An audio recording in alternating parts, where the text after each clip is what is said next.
In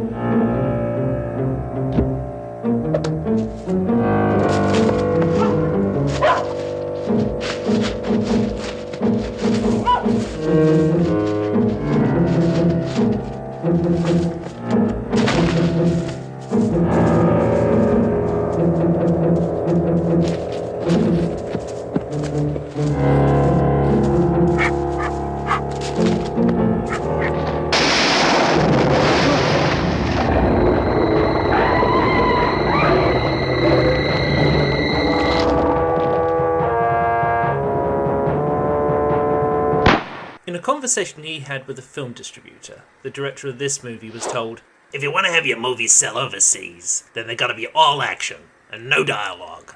Brett Piper took that information on board and went away and made this film called Dark Fortress.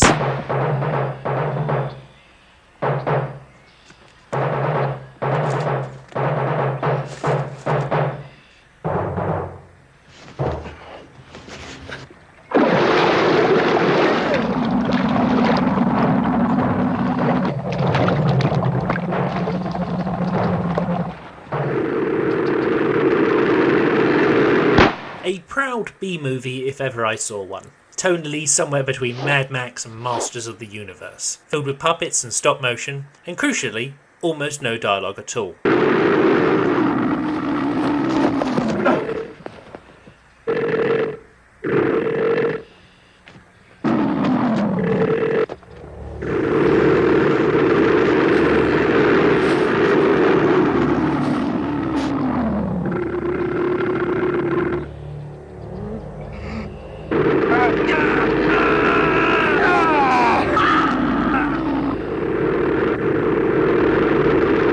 There's no real plot to talk of. It's just our female lead trying to survive in hostile surroundings whilst wearing very little. This scene is as close to a narrative as we get. We have to go. Where? 3 times we've been attacked.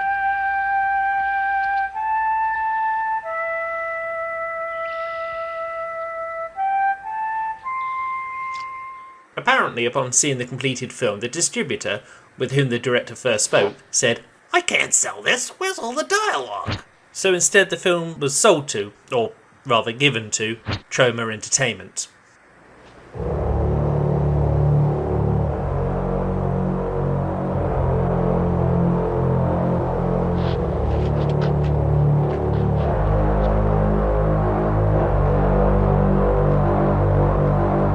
For those who don't know, Troma is an independent film studio, or possibly sweatshop, renowned for making low-budget movies which are charitably called cult, or uncharitably referred to as trash. They're the people who brought you The Toxic Avenger, The Class of Nukem High, Girls' School Screamers, Sergeant Kabuki Man NYPD, and Surf Nazis Must Die. Always rough around the edges and often rough around the middle too. I'm actually a bit of a fan of their output. I think a lot of filmmakers are. It must be a bit like when jazz aficionados listen to someone strangling a trumpet for an hour and say, that's really interesting. Nice. Troma saw the film and thought it would play to their demographic, but would need a little bit of sexing up. So they changed the title and sold it like this. Way back beyond the future, in a land before time began, the day after has become the day before. The Tromaville of the future has become a dinosaur hell. In this dinosaur hell, there is only one type of being that can survive, a barbarian. And what kind of barbarian? Why, a nymphoid barbarian. A nymphoid barbarian in dinosaur hell.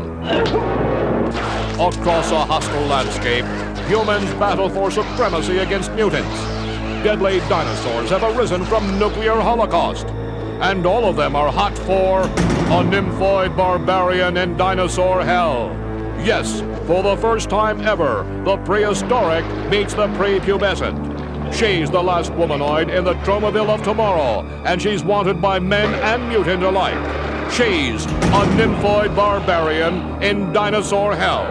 Starring international cult heroine Linda Corwin as the nymphoid barbarian. Not since Raquel Welch in 1 million years BC has one woman had to face such a fearsome collection of rabid reptiles.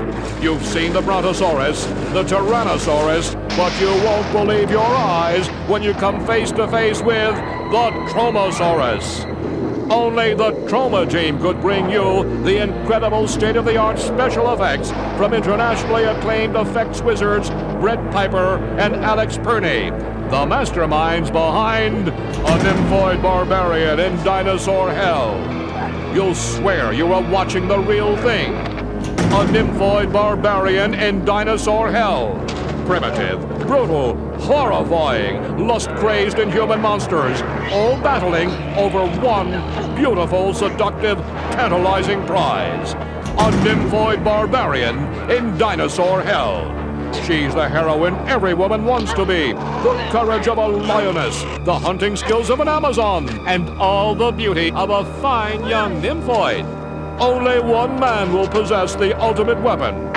But no man can ever possess a Nymphoid Barbarian in Dinosaur Hell.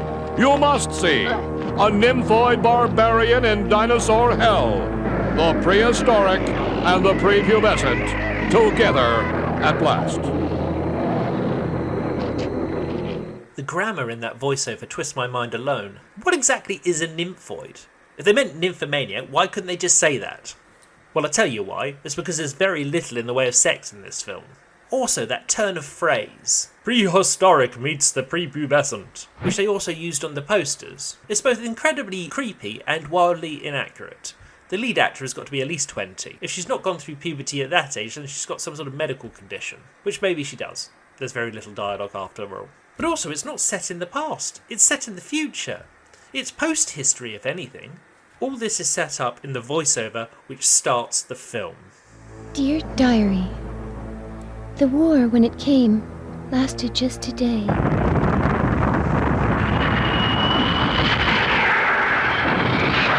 That's all it took. No one even knows who started it, or what it was all about. But it was the aftermath that took its final toll on civilization.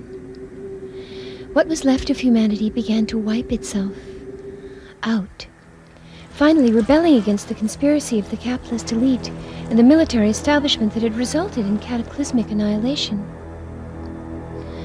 I was too little to remember what it was like before the war.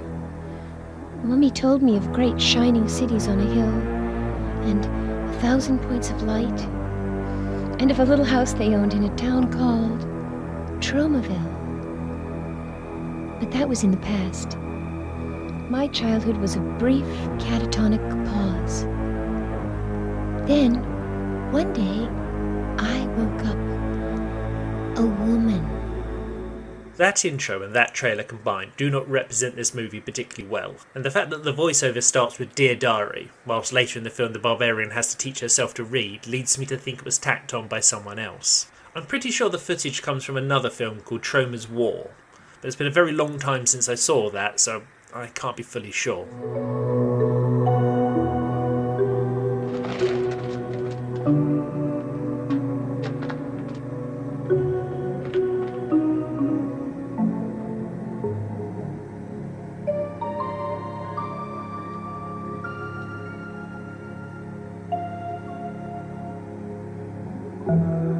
Let's talk about the monsters. And they are monsters, not dinosaurs. And these creatures, whilst dated now, don't look that much worse than Ray Harryhausen's much lauded work. The stop motion is admittedly better than the puppet work, but it's got a lot of charm. Now you might be at home watching this and saying to yourself, but this film came out in 1990. That's only 3 years before Jurassic Park. Well, Brett Piper didn't have the same budget as Steven Spielberg, so it's not a fair comparison. And even if he did, practical effects have a weight to them that CGI doesn't. And puppets give the actors something to react to. I personally would take that over CGI any day of the week. That being said, Jurassic Park is the better film by some considerable margin.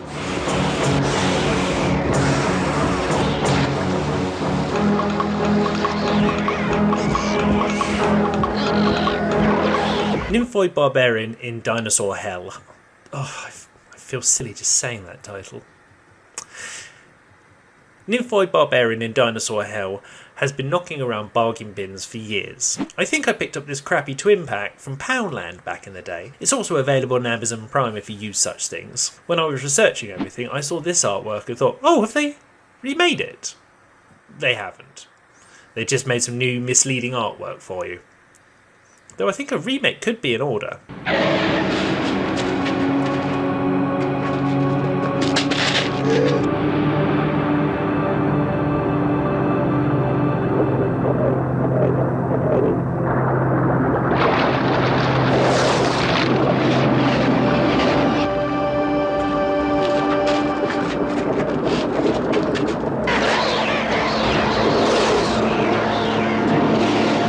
The film is only 80-something minutes long, but still kind of slow.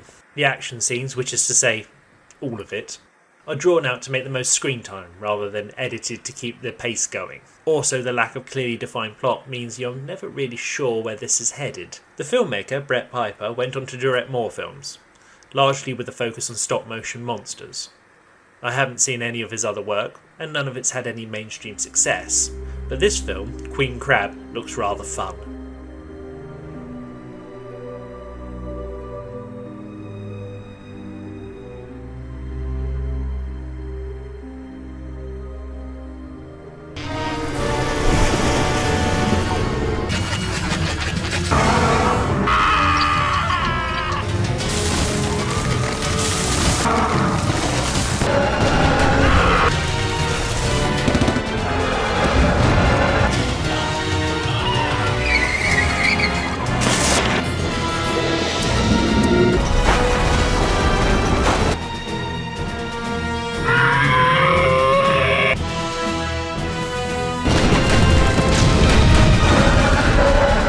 You're going to get to hunt something you'll never forget. So do I recommend Nymphoid Barbarian in Dinosaur Hell? Well, it depends what you're looking for. If you want either Nymphoids, Barbarians, Dinosaurs or Hell, then the answer would be no. If you wanted some low budget nonsense with stop motion monsters, then yeah, sure. Just make sure you don't take it too seriously. I'm Scott Kingsnorth and I'm making a movie.